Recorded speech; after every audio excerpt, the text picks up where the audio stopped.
हम लोग चर्चा कर रहे थे nectar of devotion, chapter 18, character of one in ecstatic love. तो इसका ये part, attachment to chanting the holy names of the Lord, इसके ऊपर हम लोग को चर्चा करना था। इसके पहले हमने चर्चा की eagerness for achieving the desired success. ये अगर आपको याद हो तो 9 लक्षण of a person who has developed ecstatic love for Krishna. तो इसमें से ये एक लक्षण है, इज ऑलवेज समुत्कंठा, always very eager for complete perfection, not just हाँ ठीक है, थोड़ा बहुत भगवान का भक्ति भी किया, भजन भी किया, साथ में मटेरियल लाइफ भी। मटेरियल लाइफ मेंटेन करने में प्रॉब्लम नहीं, बट मटेरियल लाइफ में मटेरियल लोगों से, मटेरियल वर्ल्ड में एक्सपेक्टेशन रखना। So one who continues to have expectation in this material world, that means he has not yet developed complete eagerness for achieving the shelter of Krishna. आशा बंध, इसके पिछले का जो क्वालिटी था आशा बंध, हम लोग चर्चा की। One who has developed 100% expectations only from the Lord, उसको आशाबंध बोलते हैं। ये सिम्टम होता है of a person who is actually advance in spiritual life. और इसके विपरीत, जब तक इस संसार में कोई व्यक्ति भगवान के अलावा और अन्य किसी से आशा मेंटेन करके रखता है, एक्सपेक्टेशन रखता है to get some sort of happiness, some sort of peace, peace in his comfort, happiness, peace, sweetness, ये लोग, कुछ लोग होते हैं आशा करते हैं। That means he is still not mature enough, वो मैच्योर नहीं है इस अकाउंट। साइन ऑफ इमेच्योरिटी होती है, बिकॉज इसलिए इमेच्योरिटी है। जस्ट लाइक कोई बालक है, वो मेडिकल शॉप में जा करके और बोलता है कि मुझे चॉकलेट दे दो, मुझे खिलौना दे दो। तो मेडिकल शॉप में जा करके खिलौने खेलने की वस्तु का एक्सपेक्टेशन रखना, ये क्या है? जो समझदार व्यक्ति होगा तो बोलेगा what nonsense you are, you are complete nonsense, you don't know anything. और मान लीजिए उस बच्चे को बताया गया बार बार कि ये मेडिकल शॉप है बेटा, यहाँ पे दवाइयाँ मिलती हैं बस, कड़वी कड़वी, कुछ कुछ खट्टी खट्टी, you you can not expect very sweet sweet your chocolates here. नहीं, फिर भी वो लड़का अभी, क्योंकि छोटा बालक अबोध, that's why the child is, children are considered to be foolish, मूर्ख माने जाते हैं। क्यों? क्योंकि फिर भी ये सब जानने के बाद भी कि यहाँ पे दवाई मिलती है, दवाई खाया भी है, कड़वा ही लगा, फिर भी वो देखेगा अलग अलग बॉटल, अलग अलग कैप्सूल, बोलेगा ये दे दो, ये मीठा होगा। और फिर जब वो लेके ट्राई करेगा, बोलेगा ये भी कड़वा निकला। क्यों? ये मेडिकल शॉप वाले मुझे हमेशा, मेरे साथ ये सब क्यों करते हैं, मुझे ये केवल सब कड़वा चीजें क्यों देते हैं? बिकॉज यू आर अ फूल, क्योंकि आप मूर्ख हो। आप मेडिकल शॉप में जा करके मीठी मीठी चॉकलेट का एक्सपेक्टेशन कर रहे हो, उसके लिए दूसरे शॉप में जाना पड़ेगा। उसी प्रकार से हमेशा ध्यान रखिए, जो भी व्यक्ति इस संसार में, specially in this material, with materialistic kind of people, or even with devotees, from devotees also, if we expect material satisfaction, material happiness, material sweetness, we are full number one, हम लोग मूर्ख हैं। अगर हम ये आशा करते हैं इस संसार में किसी भी व्यक्ति से, किसी भी वस्तु से, कि वो हमको शेल्टर दे सके, वो हमको अटेंशन दे सके, या वो हमको स्वीट, मधुरता दे सके, तो ये foolishness. We should understand this that very nice. ये एक्सपेक्टेशन रखना कि why people they don't treat each other with sweetness. You cannot ask such questions in this material world. ये पूछ नहीं सकते। If we ask this question, then we prove ourselves to be foolish person. हम अपने आप को मूर्ख prove करते हैं। जो नॉन डिवोटीज है, जिनके पास नॉलेज नहीं है, जब वो लोग इस प्रकार की आशा रखते हैं और ऐसा एक्सपेक्टेशन रखते हैं, so that's all right. All right means they are in ignorance, उनको तो पता ही नहीं है। तो वो लोग इस प्रकार की झूठी आशा रखते हैं, तो उसमें क्या बोल सकते हैं? और फुलिशनेस ही है वो भी तो। लेकिन एक भक्त कोई अगर आशा रखता है इस संसार में, इन मटेरियल टर्म्स, है ना, चाहे डिवोटी से या नॉन डिवोटी से। मटेरियल टर्म्स में अगर कोई आशा रखता है कि they should speak very sweetly with me, nicely with me, behave very nicely, ये हमारा स्वीटनेस एंड बिहेवियर जो हम एक्सपेक्टेशन रखते हैं, डेफिनेशन क्या है, हम अपनी डेफिनेशन के अकॉर्डिंग चलते हैं। तो that is also another foolishness. हमारा डेफिनेशन है कि हमारे मेरे मन को और इंद्रियों को बस सेटिस्फाई करने वाला होना चाहिए सामने वाला भी। अगर वो नहीं कर रहा है, then he is the demon. अगर कर रहा है, then he is my best friend. जबकि एक्सपीरियंस कर चुका है व्यक्ति इस संसार में कि जो लोग हमारे मन और इंद्रियों को सेटिस्फाई करते हैं, अभी फील जो मेरे अपने हैं, तो वहीं से हमको धोखा भी मिलता है। वो हमारे बंधन का कारण बनता है। That becomes the cause of our misery, that becomes the cause of our mental disturbances, anxiety. ऐसा एक्सपीरियंस किया है किसी ने? कौन कौन किया है ऐसा एक्सपीरियंस? हाथ ऊपर करिए। कि जिन लोगों से, जिन वस्तुओं से हमको कभी सो कॉल्ड स्वीटनेस मिलता है, जो हम एक्सपेक्ट करते हैं, वहीं से फाइनली हमको क्या मिलता है? दुख, एंग्जाइटी, डिप्रेशन मिलता है। तो इसलिए ये ये फूलिशनेस को छोड़ देना चाहिए। टू एक्सपेक्ट इस संसार में किसी से अ, भौतिक सुख, भौतिक संतुष्टि और शांति की कामना नहीं रखना चाहिए। ये पॉसिबल ही नहीं है, क्योंकि only Krishna can satisfy all our expectations, desires and जो भी है, सुख प्रदान कर सकते हैं। तो मेडिकल शॉप में मेडिसिन ही मिलेगी कड़वी कड़वी, और चॉकलेट चाहिए तो दूसरी जगह जाना पड़ेगा। उसी प्रकार से अगर हम चाहते हैं कि सब लोग एक दूसरे से प्रेम से बात करने चाहिए, बड़े स्वीट रहने चाहिए, कोई किसी को धोखा नहीं देना चाहिए, किसी का दिल नहीं दुखाना चाहिए, हमारे साथ भी अच्छा व्यवहार करना चाहिए। हाँ, तो अगर ये चाहते हैं तो इस जगत में मत रहिए। Go to the spiritual world, back home, back to God. वही है वो स्थान।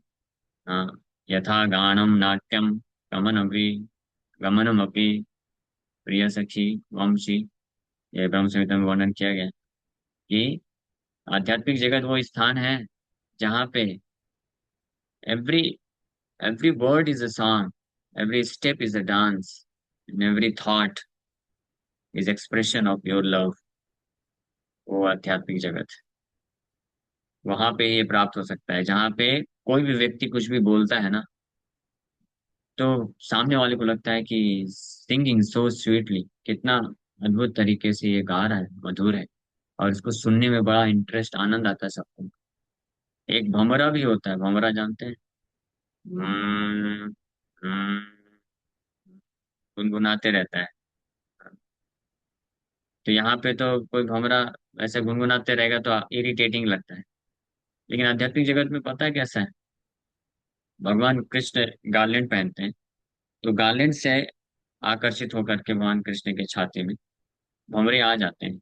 और आते हैं तो इतने इंटॉक्सिकेटेड हो जाते हैं कृष्ण का फ्रेग्रेंस को प्राप्त करके, कि इंटॉक्सिकेशन में मत्त होकर के, पागल होकर के गाना चालू करते हैं। ऐसे से गाते हैं।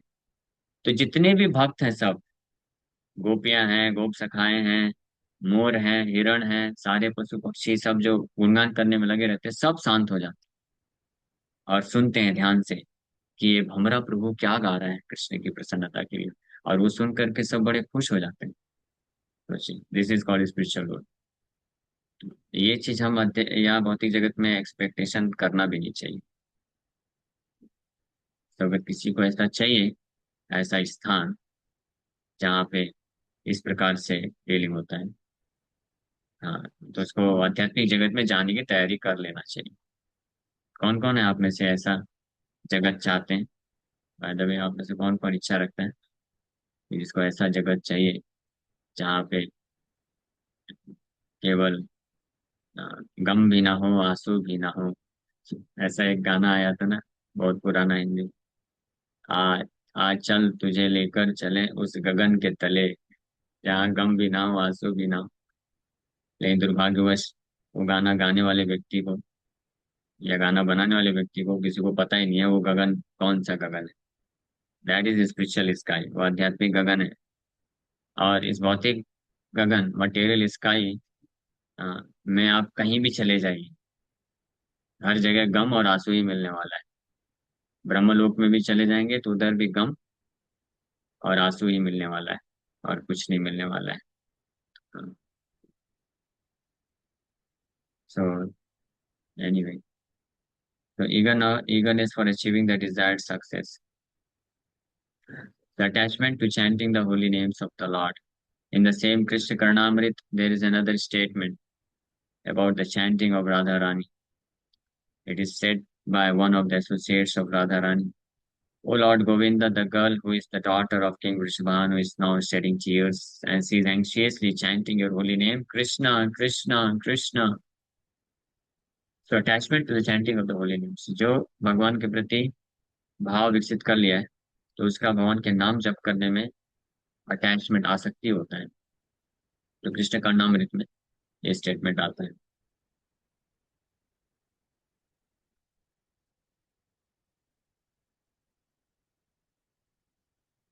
नेक्स्ट है, तो ये जो है attachment to the chanting of the holy names of the Lord, this is called real chanting. जब कोई भक्त भगवान से आसक्त होने के कारण उनके विरह में, feeling separation from him, he calls out his name, Hare Krishna Krishna Krishna Hare Hare, Hare Ram Ram Ram Hare, उसको बोलते हैं एक्चुअल चैंटिंग, शुद्ध नाम। Attachment to chanting the holy names of the lord. जो कोई जप करता है, करता तो हरे कृष्णा जप है, लेकिन मन में हैंकरिंग किसी और चीज का है, किसी और वस्तु को प्राप्त करने का है, कोई सक्सेस प्राप्त करने का है, मटेरियल एम्बिशंस को पूरा करने का है। ये मटेरियल एम्बिशंस हृदय में होना, ये this is the greatest obstacle for a person who desires to develop love और अटैचमेंट फॉर कृष्ण। क्योंकि ये जो मटेरियल एम्बिशंस होती हैं, ये व्यक्ति को पागल बना देती है, मद आ जाता है उसको। हाँ, और दुर्भाग्यवश लोग इसको छोड़ना भी नहीं पसंद करते, छोड़ना नहीं चाहते हैं, यहाँ तक कि डिवोटीज भी। कभी कभी कुछ भक्त लोग होते हैं, वो भक्तों का जब संग, अच्छा संग मिलता है, उनसे अच्छा श्रवण करते हैं, उनके एसोसिएशन में आकर के जो जो मटेरियल एम्बिशंस होते हैं, जो हमारे लिए बहुत बड़े ऑब्स्टेकल हैं कृष्ण के प्रति आसक्ति विकसित करने के मार्ग में, तो मटेरियल एम्बिशंस के प्रति डिसइंटरेस्ट उत्पन्न होने लग जाता है, और कृष्ण की भक्ति में ही आगे बढ़ने के लिए इंटरेस्ट उत्पन्न होता है। तो ये से ऐसे सो कॉल्ड डिवोटीज डर जाते हैं, बोलते हैं अरे इन भक्तों के साथ नहीं रहेंगे, ये इनका लेक्चर सुनते हैं, इनके साथ रहते हैं, तो वो मेरा जो एम्बिशन है, वो वो उसमें मेरा इंटरेस्ट खत्म होने लग जाता है, इनके साथ नहीं रहेंगे। जैसे how foolish are this devotees. मूर्खता है। क्यों मूर्खता है? How many of you think that this is foolishness?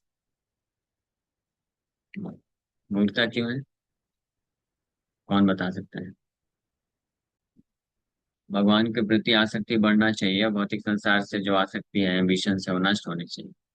तो अगर भक्तों के संग में आकर के श्रवण करके भक्ति करके यह कार्य हो रहा है, तो वी शुड फील फॉर्चुनेट कि हमारा जो बीमारी है वो कम हो रहा है। क्योंकि ये जो मटेरियल एम्बिशंस हैं, भौतिक इच्छाएं हैं, ये फीवर है, बीमारी है, बुखार है। लोगों को मजा आता है बुखार को और बढ़ाने में, एम्बिशियस बनो। हाँ, लोग बोलते हैं, सब पेरेंट्स भी यही सिखाते हैं, टीचर्स भी यही सिखाते हैं, पॉलिटिशियंस भी यही सिखाते हैं, पूरा जगत यही सिखाता है। दिस इज कॉल्ड चीटिंग, इसको चीटिंग बोलते हैं, धोखा बोलते हैं। वो खुद ही धोखे में है तो क्या नहीं तो देंगे। फुलिशनेस भी बोलते हैं। लेकिन कम से कम भक्तों को इससे भ्रमित नहीं होना चाहिए। मटेरियल एम्बिशन ऑलरेडी हमारे हृदय में भौतिक इच्छा है, वो फीवर है। So now our duty should be how to decrease the fever, and instead of decreasing it, ऐसे ऐसे कार्य करने में लग जाते हैं लोग ताकि ये फीवर और बढ़ जाए। और फिर जब उन भक्तों को बोला जाए कि आप इस प्रकार से कार्य मत करो, ऐसे इंस्टाग्राम में पोस्ट मत डालो, तो इमीडिएटली डिफेंड करने के लिए एक नया मटेरियल एम्बिशन रहता है।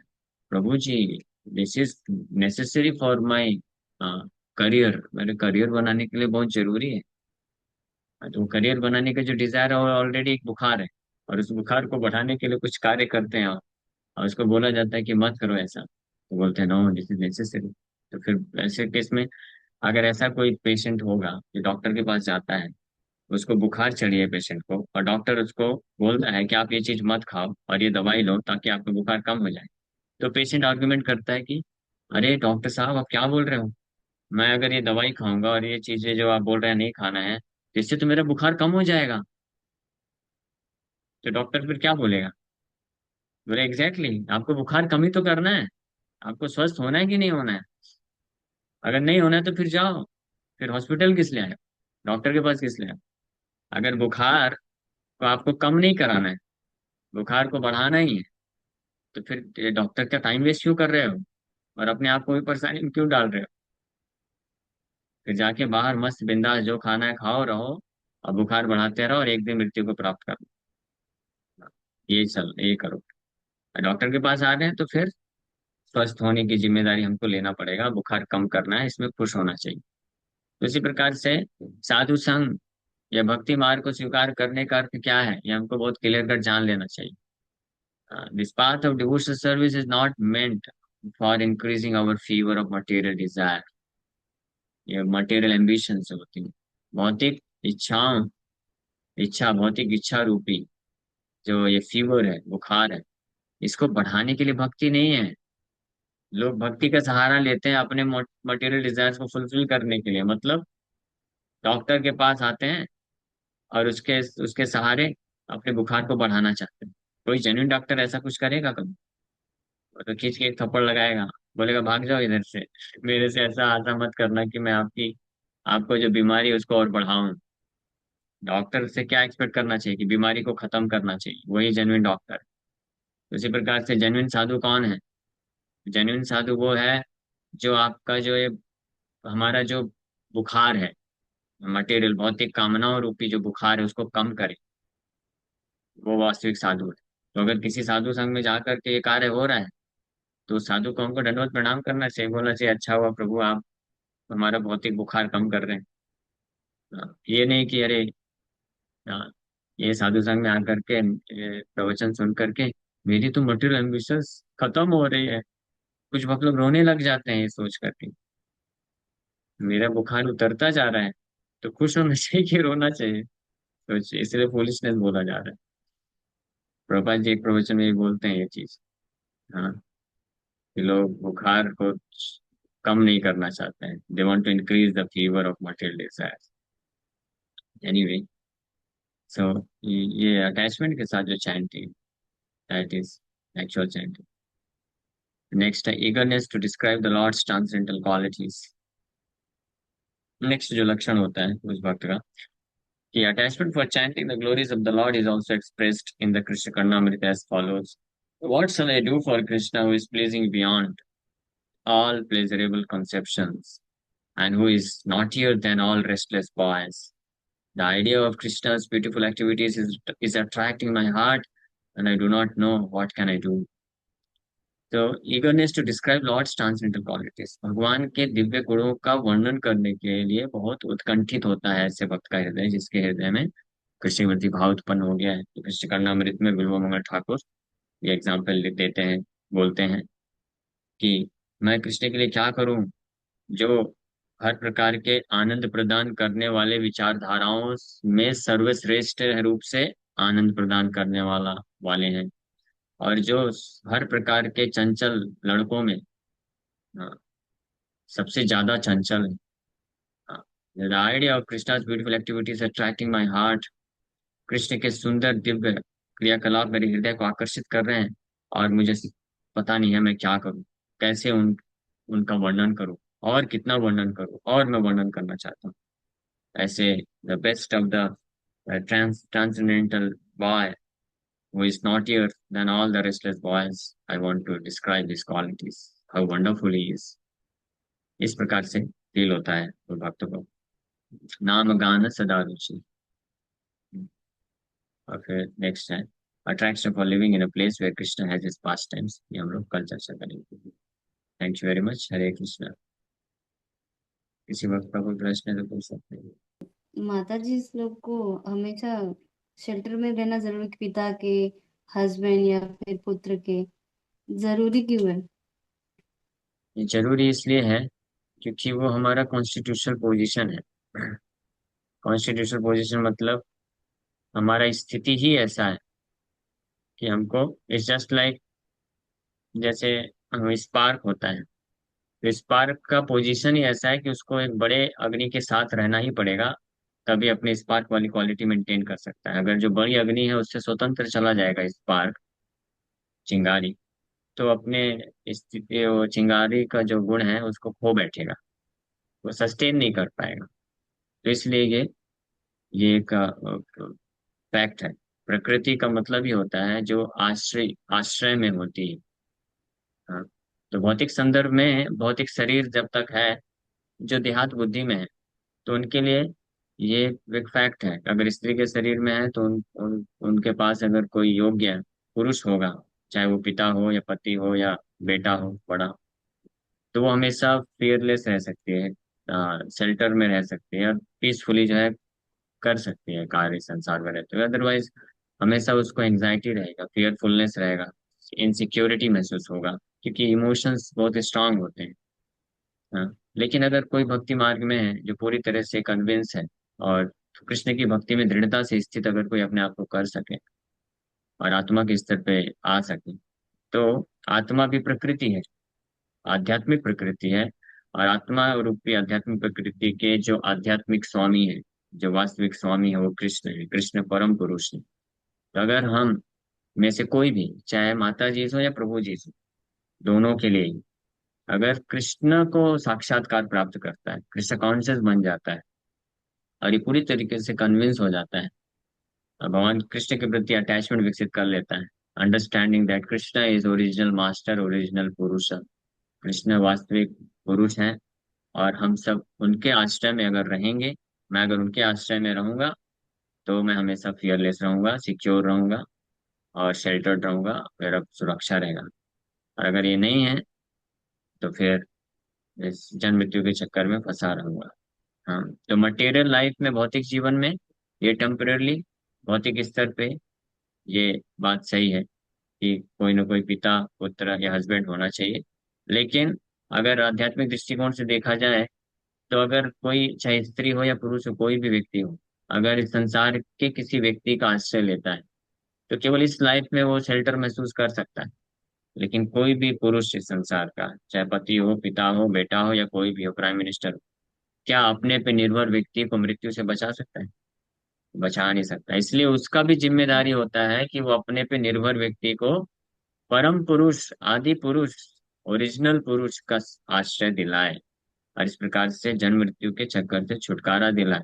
ऐसे ही व्यक्ति को केवल योग्यता है, अधिकार है किसी का स्वामी बनने का, चाहे पिता बनने का या पति बनने का। अधिकार केवल उन व्यक्तियों को है जो परम भगवान कृष्ण को अपना परम स्वामी स्वीकार करते हैं, और उनका ही आश्रय अपने पे निर्भर व्यक्तियों को प्रदान कराते हैं, प्रेरणा देते हैं। अदरवाइज इज नॉट क्वालिफाइड, योग्य नहीं है किसी का पति, और पिता बनने के लिए। और जो कृष्णा से दूर ले जा रहे हैं, ऐसे शेल्टर की जरूरत ही नहीं है ना? उनको छोड़ सकते हैं ना, या फिर दूर कर सकते हैं ऐसे ना? हाँ, जो हमको कृष्ण से दूर ले जाएं, तो उनसे दूर चले जाना चाहिए, कृष्ण के पास आ जाना चाहिए। ठीक है।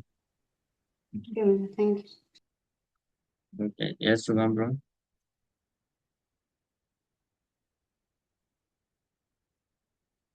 एक मिनट। हाँ, यस शुभम ब्रो।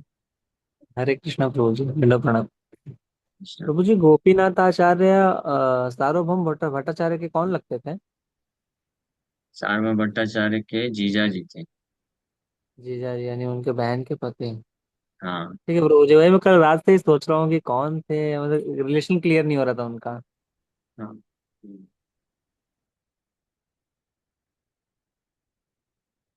और कोई प्रश्न है किसी का? हरे कृष्ण।